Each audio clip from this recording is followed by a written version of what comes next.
a conversation with 3 members of the creative team behind the work, the memoirist himself and bon vivant, Joseph A. Chazan, MD, illustrator Erminio Pinque, and scriptwriter Lenny Schwartz.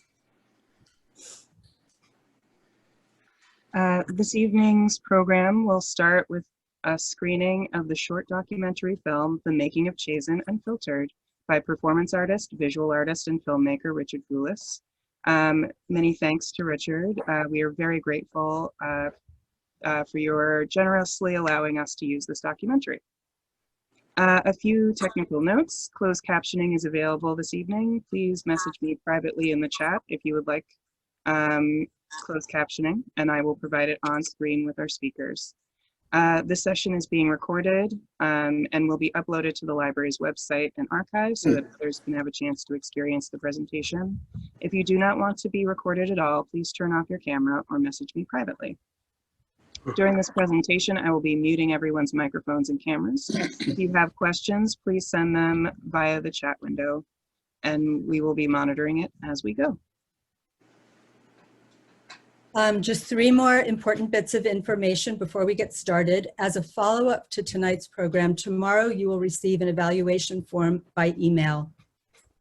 Please fill out this form. It'll also be available in the chat. Our ability to evaluate our programming is immensely helped by this, and it helps us improve our offerings, and it's crucial for our fundraising efforts. The second bit of info is that you can link to the site to buy the book, which is a wonderful, wonderful book, either a print copy or a digital copy. That link is also in the chat. And finally, our presenters tonight each brought years of experience to this ambitious project. In the interest of time, we're not going to go through their bios, but there is a link to the bios, and you can read those in the chat. And that gives you an idea of how they came to become part of this team. The presenters would also like to recognize the contributions of Mark Michelson, Emily Olson, Bradley Starr, and Vicki Bay. So thank you very much. And I think we're going to get started with the video next.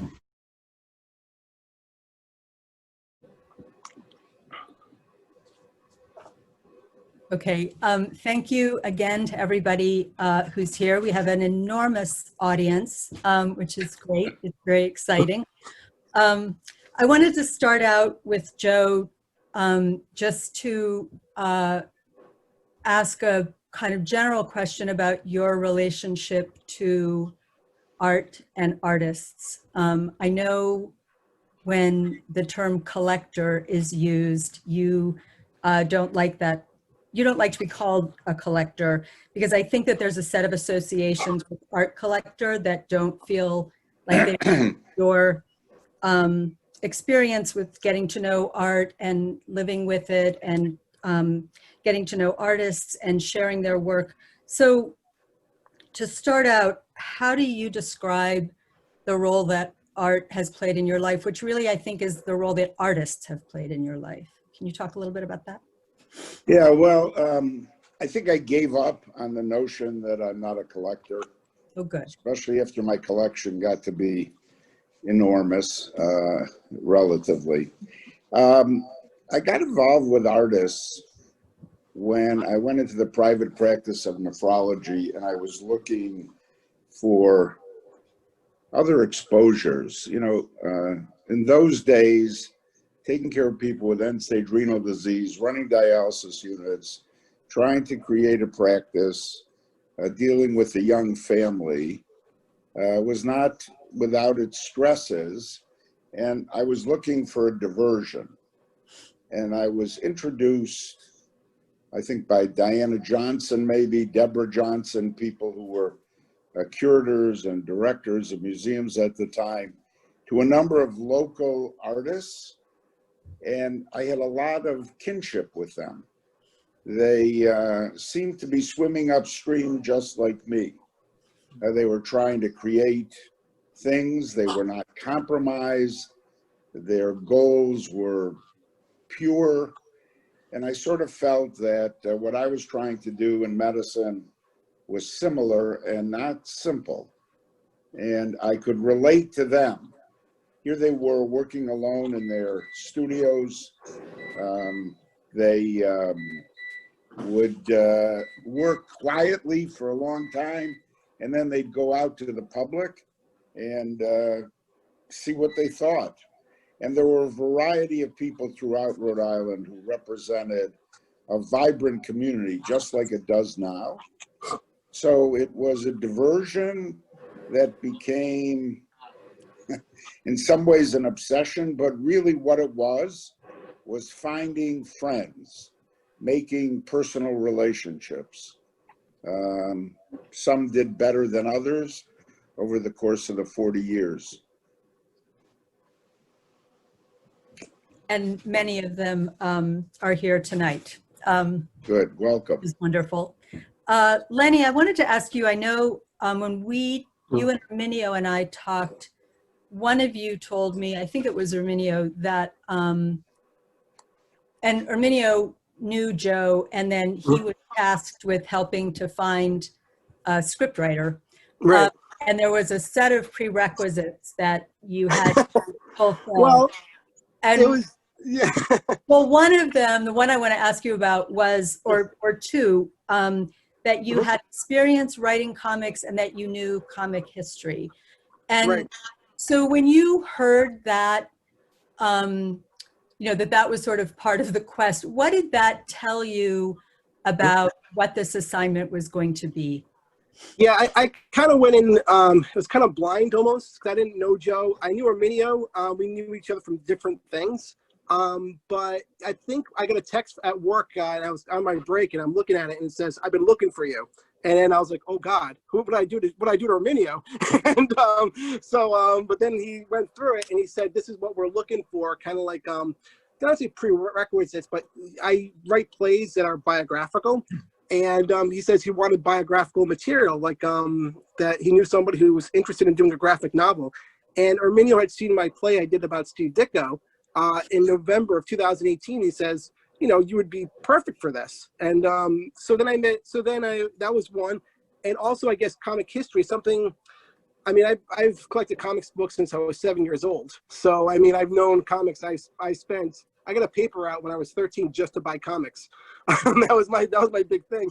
But I also to know the not just comics too, but the graphic novel form in all the different forms, in all the different you know, when Erminio and I first talked, he's like, you know, what do you read? And I mean, I read everything. I read, you know, I have friends who do a Kickstarter, I want to read it. If it's something that's, you know, mainstream, I want to read it. That's what comic history is. It's all about expression. And this sounded like something that sounded amazing in expression wise. So yeah, and so, you know, I think it was one of the first times I get at different things. I'm like, tell me more. Usually I get it, like someone tells me something. I'm like, oh God, I'm busy. I have to watch The Wire again. You know, but yeah, when Erminio first came to me, I was really intrigued. He was kind of almost like giving like the carrot to say, come along for more almost for me. And what was the process? How did you start working with Joe to get that story?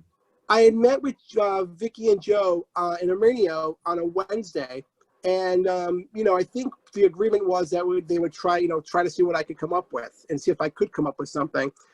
And, you know, we had talked, and I think the thing that everyone kind of remembers from the meetings is I didn't take any notes and I think that the first 2 months of meetings until the script was written, I didn't take any notes.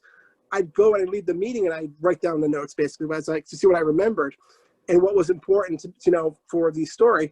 When we met that first meeting, you know, he handed me a bunch of materials. He said, hey, you know, take a look at these. And I said, okay, what can I make a script of this? And our second meeting was 2 weeks later, and I had the first 20 pages kind of written out, kind of said, you know, here's a tryout almost. Tell me if you like this.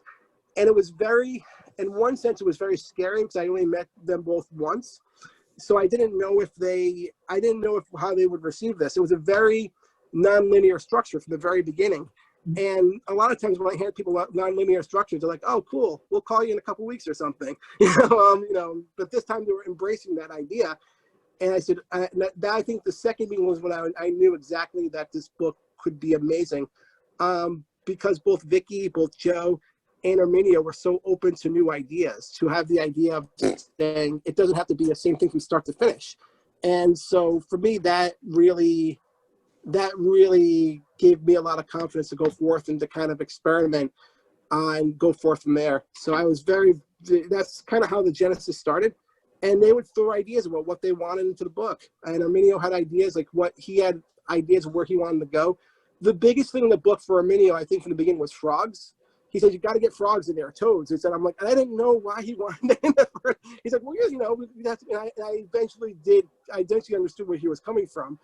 But there were many, many different things and aspects of Joe's life that he says, what about this? This is a scene I would like. What about, and it was very collaborative in every respect. I've always said that, I was very adamant that they both be credited for story, because I might have written the script, but they were both instrumental of coming up with that story with me, sitting down and coming up with that with me. It was one of the best experiences I've had. Very, very freeing, actually. So I hope that answered the question. Yep, and that actually gets me to a question for Erminio. Lenny references the kind of non-linearity of the project of the book, and so much of it is things in the course of Joe's life reminding him of other things and sort of spiraling back. So there's this kind of circularity to the narrative, and also the circularity of it being a project where you have artists working on a work of art about a life woven through with artists and art. And so I was wondering how, as the illustrator, you chose the moments that you would fix in time and space that would convey that dynamic, and also maybe talk about what it was like to be representing the work of so many other artists graphically. Okay. Well, I just want to say it's great to be here. And if anyone has noticed, Joe Chazan's purple energy powers have come into my screen here. And I'll just take my protective goggles off so that I can be free of them. Okay. Well, that's kind of sums up the experience of working with Joe and this team, is that, there was a kind of a delightful, irreverence that everyone was ready to kind of work towards, taking somebody's life story and then trying to pull out some of the idiosyncrasies to kind of make it not strictly biographical and not also completely fantasy. Going back to what Lenny said about the frogs or the toads, is that what inspired that actually was that Dr. Chazan had mentioned that there was someone who had experimented on toad bladders in his career. And so that seemed like a great way to pull out something that was kind of small, but that could introduce a whole other visual aesthetic and a playful aesthetic. So my feeling about, one part of Joe's stories, which is the art collecting part, was just that everybody who's in his collection was going to be able to contribute to the story if they were placed in an appropriate part of the book.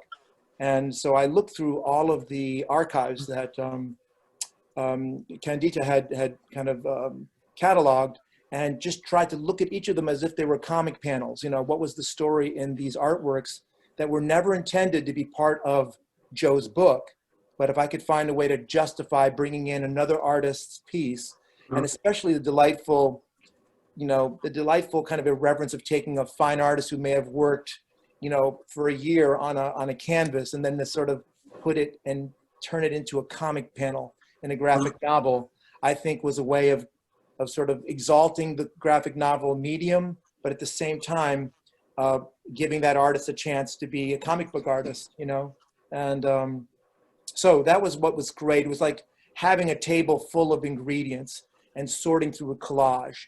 Making the book was kind of a collage that's unified through framing devices. What I did with the pages that I composed is I tried to think about the fact that we expect to see this artwork on, museum and gallery walls, and to turn the page of the graphic novel into that gallery wall was really, exciting. And then how to subvert that so that in some cases, you know, it was pretty typically, I have the book with me here, but sometimes, you know, it was done in a way that was pretty obvious. Like when you look at this here, you know, you're seeing Joe enter a room and there's actually artworks on the wall of that page. And then, you know, part of his comic panels are actual framed artworks that are just panels in the book. And this happens throughout the book, where, you know, the frame structure is stretched, subverted, inverted, turned around, turned upside down. And then sometime at one point, the frames become circular, you know, just to kind of, as it gets trippier and more psychedelic, the framing device starts to bleed and there's no more borders and everything becomes a big fat collage, you know. I don't know if I answered your question, Christina. There's The questions are just to prompt whatever any of you. I'm just showing you this because Lenny, frogs do show up. I mean, Yeah. the viewers at home would not know this, but I got trapped. I'm at my mom's house and I didn't get home because of a car problem. So this is a ceramic frog I found in the house that I guess I grew up looking at. And I think this could be the subliminal reason that the frog made it into the book. Yeah, that could be it. And believe it or not, my mom, Frog. and my mom is watching. She's right there. So Oh, again. I think she may be very proud, but I also have this other prop, which Joe and the sequel, we're going to put this weird guitar, like vodka bottle thing in it because it's cool. So, but please pull this back into some sort of cohesion. Okay, Christina, so sorry. I'm going to ask Lenny, as a scriptwriter, how do you think about the difference between writing dialogue for performance and writing dialogue for panels in a book? It's very different in the sense that you know, one is obviously in front of people and, you know, the other one's obviously on page, but the biggest difference is for this particular project is you had to have a truth behind everything, every single one of them, because, you know, Joe is still with us, and if I didn't hit something just right, or one, you know, I'd ask one of his friends, if I get something that wasn't right for Joe, he'd look at me and say, "This is stupid," and not in a bad way, but like, you know, this is not. I would never say this. Why would you know? But to find those things, to find those moments, it's very, very different. Is that hearable? But you know, but yeah, but you know, but I want to make sure that there was some truth to every person that was on this page. You also had to kind of flatten the dialogue in some regards, because you didn't want it to be, you know, dramatic and everything. You wanted the emotional moments to come through the art. You didn't want it to come through the dialogue. You wanted everything to, in a lot of sense, in that sense, you know, when I say flatten, I wouldn't want it to be dramatic. Yeah. But the biggest thing for this though, was to make sure that just like stage or just like film, you want to show and not tell. That was the big thing. You didn't want to hit it on the nose too much. You know, you wanted to be true to your subjects. Joe, you've spent a long time collecting art, commissioning art, spending a lot of time with artists, creating ways for artists to get their work out to other people. Now you've spent a few years living inside the creation of a multimedia work of art. So, and you're at the center, and I just wonder what that process was like for you. Was Frustrating. it frustrating? How come? How come? Well, you see, this is a good example where I have an idea. I don't think it through all the way. I just let it happen. And then chaos occurs. And you hear all this creative energy in areas that I have never even considered. So I once did a project on three-handed loving cups. And it ended up that some of the artists told me they didn't like handles. And why should they be three-handled? Well, I commissioned them to make them, but they didn't care. So that never really bothered me. And so I would say all of this dialogue that I've been listening to was not part of what I had in mind. I'm not sure I could tell you what it was, but it's way, way out there. And that's what happens when you deal with creative people and you give them a place to go run. So how did I feel about this? Well, I was going to have it ready for my 85th birthday. It didn't happen. And there were problems of trying to get things done in my time frame, which is always selfish and short-sighted. But the pandemic probably had one useful event. I don't know how many it really has had, but it meant that everybody was stuck where they were. So Erminio had nothing to do but make the book. And we only missed by 6 months, which is, I guess, not bad. Not bad indeed. Do you know, it's a process. Are there ways that you came to see your life differently by having other people help frame it, or? Well, I mean, the business about the frog. I worked as a fellow and as a resident with somebody who studied toad bladders and frog skins because they have the capability of transporting ions back and forth. And Erminio got crazed. He was into the frog. And so it became part of it. Now I could have said, as I did, with a particular aspect that will remain unmentioned, no. But the frog was interesting. And the whole thing, you know, it's a little hard to keep in perspective. We're in the midst of all this pandemic and baloney and politics and threatens, et cetera. And here I've come out with a graphic novel about me. The timing's not perfect. So it's hard to keep it in perspective, but I was told there has to be some levity, and this could be the levity.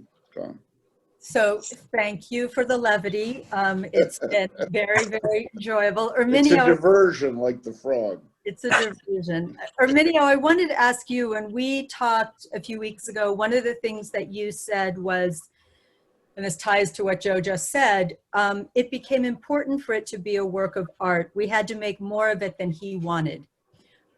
We've just heard what it's like to work against what he wanted. All of us who've known Joe. Oh, it wasn't what I wanted. It was time frame. Okay. So, but Erminio, talk about that and the way that, you know, I think Joe just sort of described it almost like it's a vanity project, but I think that the people that have encountered it don't see it that way at all. And I think that you were very, you know, you talked about being conscious of that, you and Lenny both, during the making of the book. Can you talk a little bit about how you thought about that?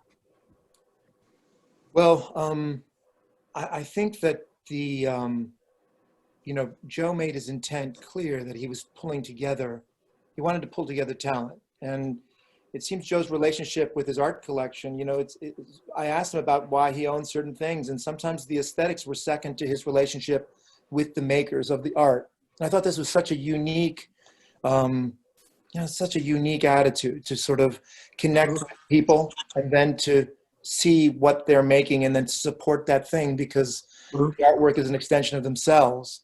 So, you know, bringing Lenny in, you know, who was a guy who had, you know, written plays about comic book artists. So he, you know, could look at someone's career, try to kind of bring some of their accomplishments to the forefront and correct some misconceptions. That was his kind of, you know, tool house, you know, his he could do. And I feel like my idea was to kind of make sure that things evolved from page to page. And because this was done in sequential order, you know, it wasn't like there was a team of artists where someone's penciling, another person is inking, you know, page 70 while someone is still working in centerfold. The idea was that it was a journey for every single person involved. And for me, it was like, how do I keep making this interesting on the page and not repeat that look that you do see in some comic books where you feel like, you know, the style has been established and now we're going to see a lot of word balloons. The idea was how to keep evolving each page, and making that reflect the risk taking and the attraction, I think, on some level towards the world of fantasy that Dr. Chazan may have, that he may not even be completely able to articulate for himself. I mean, all of us sometimes need someone to tell us about ourselves, and what they perceive that we do. And I thought that he's an extraordinary guy to, be a man of science and medicine, and to also support and be moved by, the struggles and the accomplishments of artists. So it felt like none of us alone could handle what the book could be. We had to keep bouncing it off. So Lenny would give me words, and then I would look at it and go, okay, the content on this particular page might be a lot of talking heads discussing policy. Then go to Joe to get a little bit more information about what was it like to be resisting people who were naysayers, or, where exactly did you go to win these arguments? And then I'd think about how to make, a way of depicting that wasn't literal. So, I mean, it sort of had to happen. And that's why it's always out of our control. But because we apply our skills to making it something beautiful, that's what pulls in the chaos. So I think that, Joe has talked to me about his belief in chaos theory, and I'd love to hear him articulate it. But that was one of the earliest conversations that we had. And I felt that chaos and control would be a part of the book. And that could mean thematically, visually, and structurally.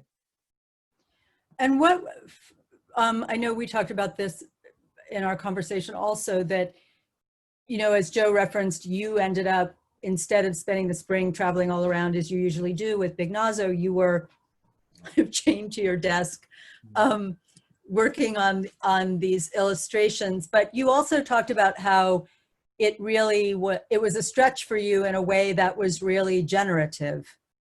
Yeah, I mean, I have to say that everyone has been coping with the pandemic in different ways, and having a mission and a purpose definitely, helped me get through it. I was able to kind of dedicate myself to it, but it also made me so aware of like the intensity of just thinking, what page am I on in a book that has 125 pages?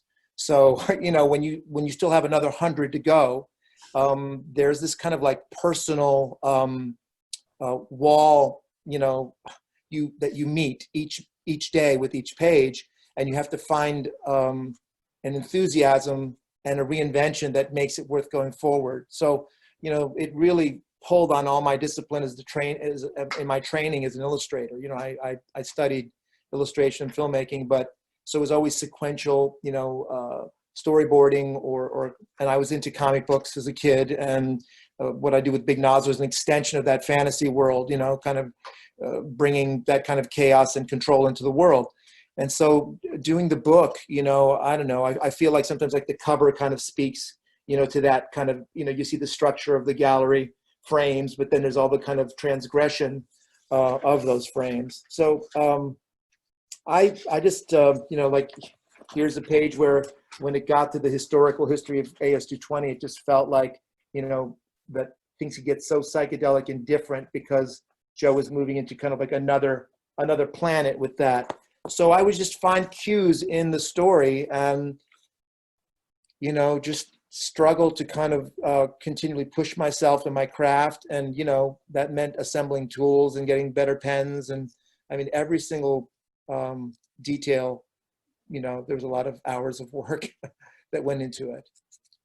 Well, it's I have to say, it's such a beautiful, dynamic experience to read it and look at it, and you see different things each time. And I think at a time when a lot of us are really conscious of the kind of fragility of life, and also of just what we can take for granted in our day-to-day life, it's a really, I know, Joe, you said it's maybe not the best moment, but I think that there's a way in which we're all conscious of a lot of what the deep parts of the book are about. And yet it's, again, given who, worked on it, there's an incredible playfulness and engagement.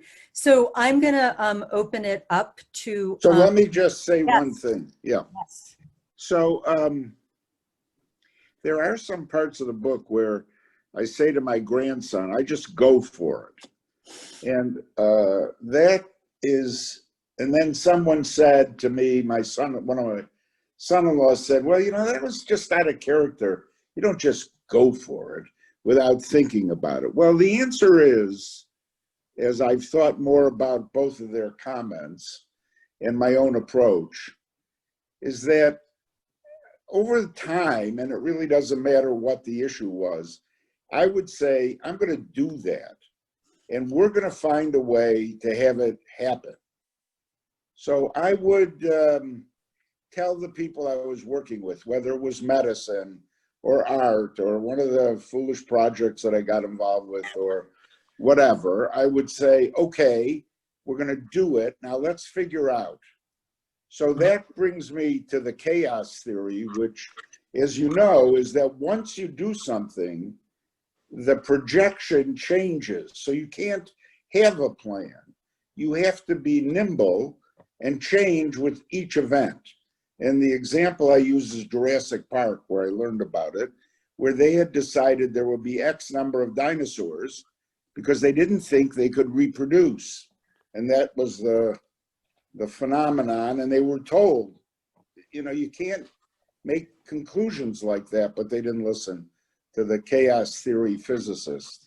So that makes it more profound in a sense, but it's the way I've done everything.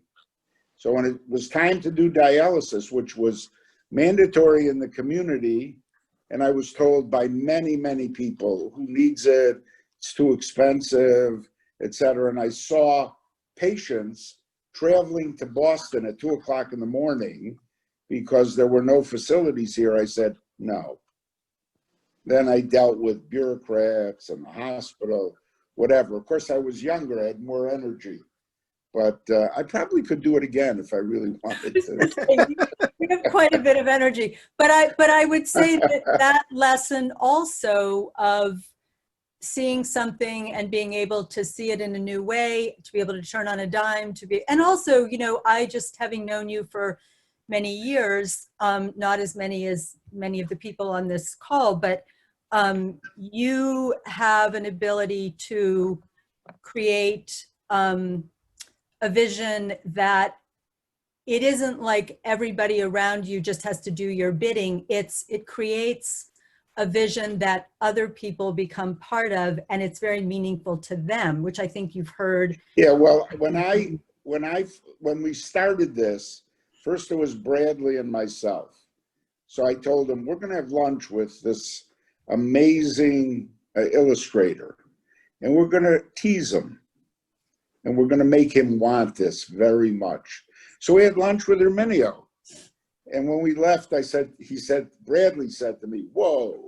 I said, yeah, I think he's going to get turned on. So Erminio and I met a couple times, and he was making drawings and taking pictures, but it became apparent that the two of us together, we'd never get anywhere. We would just meet periodically and have a nice time together. So he found Lenny, who, as you can see, has more energy than all the people on the call together. And he was the next person. And then it was Emily, who was going to edit. And then it was Mark, who was going to convert it into actually a book. So it's not the first time that I've found people of great quality. I mean, I could become very philosophic now, but it's very important, whatever you do and whoever you are, that you have smarter people around you and people who can really do what they do, and you respect that and you let them do it. So that's why this book got completed a little longer than I would have wished, but certainly within a time frame that's acceptable. I'm still here. Yes, you're still here. And I want to read a comment that someone put in the chat. Seeing Dr. Chazan online, I would like to say thank you to him. 3 years ago, I was in acute renal failure and I needed dialysis short-term till my kidneys started working properly again. So I would like to thank him. So you have had an influence on many, many lives for many years. So are there other people on this call who have comments or questions or essences? I know some of you have seen your work recreated in the book. Lenny and Erminio, if there were things that you wanted to get to while people are putting their messages in the chat. Right. I only have one thing to say. That was I don't that believe was one of that. the things. That was one of the things I will say that Joe was really one of the reasons I took the project on too. Was that he told us, you know, what he just told us then. He wants us to do our best work, and it's something that we feel was not only worth our time, but something that meant something to us. And the book meant something to all of us. I mean, even like, you know, Emily and Mark and everybody, you know, it was amazing. It was amazing that we all felt that way right at the end. It was really cool.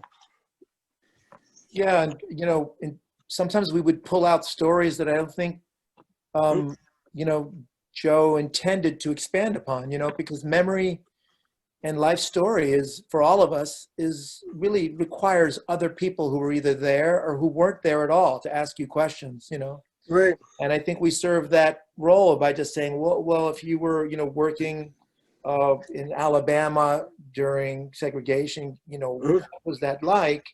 And it's obviously, you know, an uncomfortable time in history, but, you know, we were trying to cull out more details so that so the book could address some levels of, you know, there's a lot of levels of seriousness in the book, you know, dialysis process and personal love and loss. So, you know, to have witnesses and collaborators who are there, who are objective to a degree, but are also invested because this is their mission, you know, is a really special way of working, if you can do it. You know, shop this out to somebody who's just a pro, you know, working in a completely different industry, who just says, you know, what do I got to do? How many pages? All right, I can get this done, you know, etc. That's something that can happen, but you won't get the same, I guess, personal feel, you know, with that approach. So we have a question from, I can't see who it's from, but someone saying that this is what all the participants here want to know. Everyone has the same question, Joe, which is, what is your next project? Well, before I go there, I want to give all the credit to whatever success I've ever had to my late wife, and then to Vicky, who's tolerated me for the last number of years, the Queen of Care, and to Lucy Pono, who appears in the book, who I met many years ago as a young nurse, who taught me more than I think I learned in medical school, and who provided the care for many, many patients and the development of many, many centers. And what's my next project? Well, it'll have to come along, and then we'll just move forward. Okay. From one of your grandchildren, Baba, you are extraordinary. What a gift to have this story. I just want to say thank you to you for your vulnerability and for the superb artistic that came together to bring this to life. Well, they're all so brilliant and articulate, my grandchildren. I know. And so are my great-grandchildren, but they're too young to understand yet. But what a gift to them. Yeah. So then another question. We've been talking about how this graphic novel had a page count. I'm wondering what was left on the cutting room floor. Any stories that got edited out that were really tough to let go of? Well, we never got to some of my stories. There were a lot of them. Like how I put myself through college going to the racetrack. That was one, didn't make it. There were probably others, but it's all there, 135 pages, or whatever the number is. That'll be for volume 2. No. Okay, so the next question is, how do you foresee the use of the graphic novel in teaching the history of our peoples in a meaningful way to our children? I think any It's of for you. somebody else. Well, my grandson told me that this is the how you do it, and it's easier to read, you know, because there are all these pictures, and you can be profound. It's very alluring. It's very beautifully designed. Well, that's Erminio and Mark. Yep. So another comment, I've known Joe since he first came to Providence. From the start, I was amazed by his vision, skills, and endurance. Whatever he undertook, he did it with energy and a goal in mind. For these many years, I have appreciated being a colleague and above all, his friend. Well, I paid a lot for all these comments, so. You know, I'm kind of excited about the idea that, you know, there's artists out there that might see themselves in some of these panels. Like here's an example where, you know, Bradley and Joe in his superhero form are discussing, but everything in the background, all that work is all, that's all, you know, pieces from his collection, you know? So you're seeing that they just are doing the job. The text is there, but these pieces are there. And in this case, it ends, you know, you can see that patients are looking at the artwork while they're waiting for dialysis. That was just a way of, you know, that's just one example of how other pieces of artwork were reproduced inside the book. Yeah, so the art in the centers, my late wife told me I was done. Once she decorated the houses, she said, "You're finished. I don't need any more, and you don't have to change art just to do it." So I opened clinics. What would be better than having original art in the clinics? And she said, "That's fine. You want to put them there, just don't bring them home." Here's a piece that just is, you know, it actually. That's one of her needle points. That's her needle point. Yeah. And then you can see it's also combined with a painting, a photo collage, and then also with Joe's actual, the photos on top of the piano in his living room, you know, which were part of the framing theme. He's got a lot of stuff framed, including family portraits all mixed in there with abstract and representational art. And I just thought this is a really unique living room. So that was part of the inspiration to create the book's look as well, is to kind of replicate what I was seeing on his walls. Joe, a question for you. How and why did you choose Erminio for the artwork? Good question. Because I thought I thought he was an amazing illustrator. I had bought some of his work that was on display at AS220 many years ago. He was a network artist. And I thought that it would be interesting if he would be willing to do it. And then the two of us would figure out a time frame that we could both live with. You know, Joe, in the beginning, I was a consultant. I was going to try to put together the artists.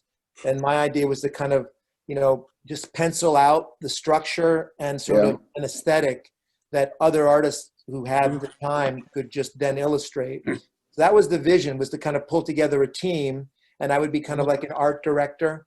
But yeah, you got sucked in. Yeah. And I would work on these pages, you know, and then I don't know, then I would pencil another page, and then it just kind of looked at me and said, well, you have to ink this in and color it too. So thanks for the opportunity. Another question from a grandchild. Is there anything you felt was missing from the book that you'd go back and add / clarify or include in the next edition? I don't know. I hadn't thought of it that way. That's the other thing. You can't get too nervous about what might happen and be anxious about what the future holds. And you can't go back and make up what happened in the past. So you have to accept what it is. So for now, this is what it is. And I don't think there will be another book, but I'm not looking over my shoulder to what might have been.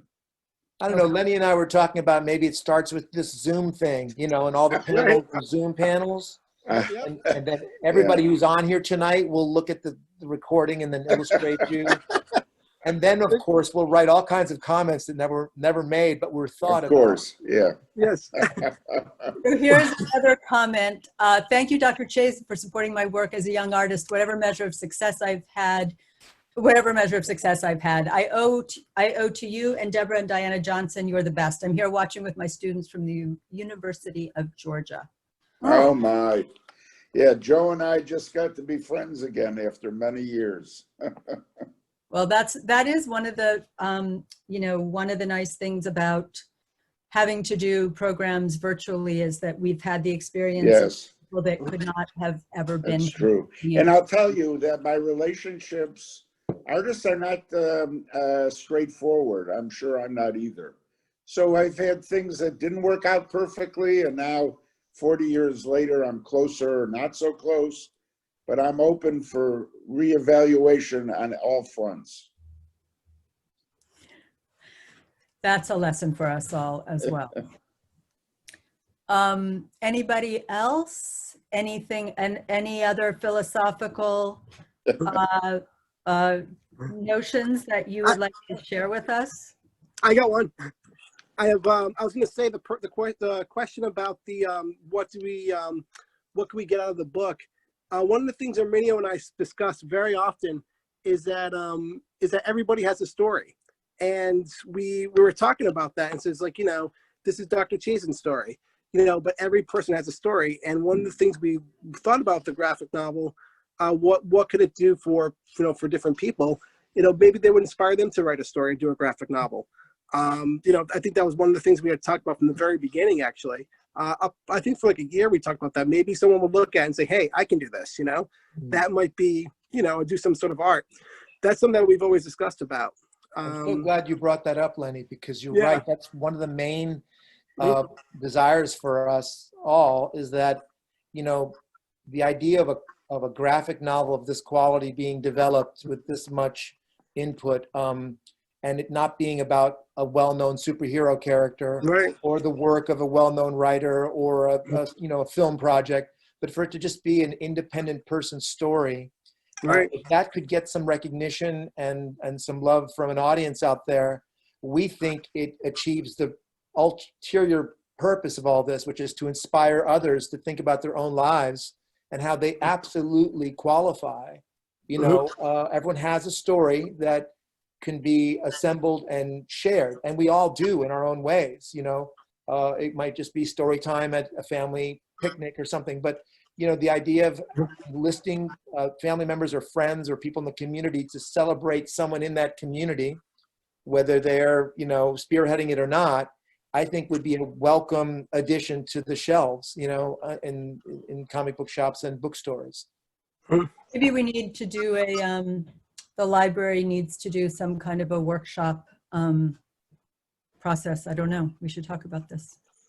I don't know, there's a lot of things. I'm first generation, and I have many stories that I never even thought about that interestingly now my grandchildren are asking me about, that I'm telling them about their great grandparents. And it's reflective. It even encouraged Aunt Ida. She was the best. There she is. Yeah, she told me when I was a little boy, and there I am, that I should be a doctor and make her well. So that was an aspiration. But I was so inspired by my heritage and watching Israeli-made films that I'm actually learning Yiddish. Wow. Now, I'm not going to be able to talk to anybody because I don't think there's anybody around who speaks it, but it's an interesting and gratifying experience. But your singing lessons are not in Yiddish. That's separate. No, not You're yet. learning to sing Not and yet. No, speak Yiddish. Okay. That's something else. That's a different story. As they say, a different story for another time. Yeah. So 2 more questions. One is, why is it pronounced Chazan and not Chazan? Because that's how it is. And that's what I tell some people. That's how it is. Okay. And the other comment is, I have several friends who at a similar age to Joe and me have written books about their lives. This is one of the best I've seen. Good. Well, it's Erminio and Lenny. That's what happens when you get talented people and you allow them to demonstrate their talents. I think as a object art, the book has no peer. Well, the other piece that I was thinking about a minute ago was, and we've talked about this before, that you have collected Rhode Island artists, and your relationships are with artists that are in your community and are part of the same community as you.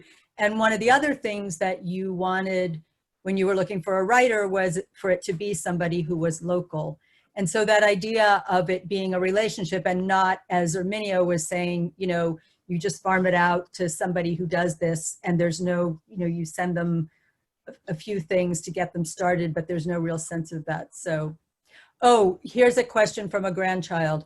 Hi, Baba. Just curious, when this is turned into a musical, who is going to play the lead role? Who's gonna? Drew. Drew? That's my grandson. Oh, okay. Drew Zwetschgenbaum can be Tevye. Yeah.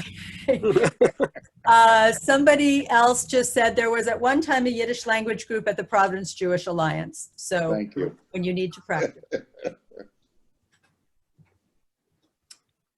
Anything else? Anybody else? Again, the book, the link to buy the book is in the chat. So I hope that you will all, you can also order a digital copy of it, but really it's very beautiful in print. It's lovely to have. It's fantastic. Well, you did a wonderful job, and off-screen wonderful too.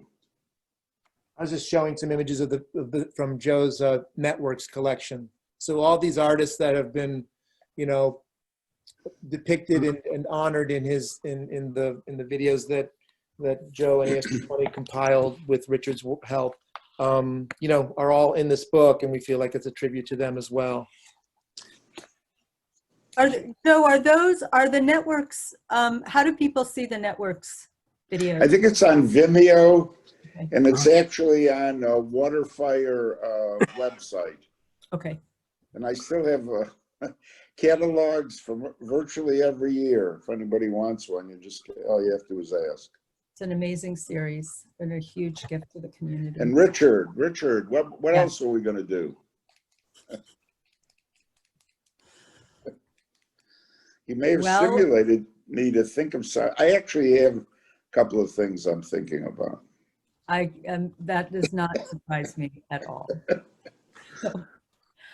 Well, oh, another grandchild wants to know, where did you get your fashion sense? From your grandmother. And my father had absolutely no fashion sense, but he loved colors and stripes and whatever. And it really didn't matter how they went together because he had enough self-confidence to just do anything. But my late wife made it clear that there were rules. That's fine. Just give me something that makes sense or is colorful. Well, your sartorial exuberance is one of the things we know and love you for. Thank you. Janaea just put the link to the network's website so people can look. It's a fantastic collection of so many artists who've done incredible work in the state over the last many years. So another incredible part of your legacy. So Jack Martin says, no rules, Joe. Well, look, yeah. Well, I don't compare myself to Jack in sartorial splendor. Oh, I think you guys could. Actually, he looks a little bit the way my father dressed, yeah. Well, I want to thank everyone who came tonight, and also thank you, Joe and Erminio and Lenny, so much. It's been such a pleasure to hear about this book as it has been in progress for a long time. And it's great to, I'm sorry that we couldn't have an in-person this time, but we thought we would start with a making of, and then when it's safe for us all to go to the beautiful new auditorium at PPL, we'll have a book signing and all the rest of it, so. And a performance by Big Nazo. Absolutely. You want to Right. show you There's the frog. There is a frog dissection in the book. So it totally relates to the medical thing. Not as random as Joe is making it up to sound. But I couldn't help but turn the doctors into mad scientists in a 1950s horror movie. So that was just a little pleasure. You know, sometimes you need a perk to look forward to. So that particular spread just kind of, you know, helped reinvigorate the process. So thank you again, and I want to also thank my amazing coworker, partner in crime, Janaea Kizzy, who keeps everything moving and organized, and it's why you can see any of the programs that we do these days. So thank you for all of your work, Janaea. We look forward to the book, especially now that everyone's seen The Frog. The sales are going to go through the roof. And everyone, I hope everyone will enjoy it. And thank you again so much, all of you, and have a wonderful night. Thank you. Thank you. Thank you.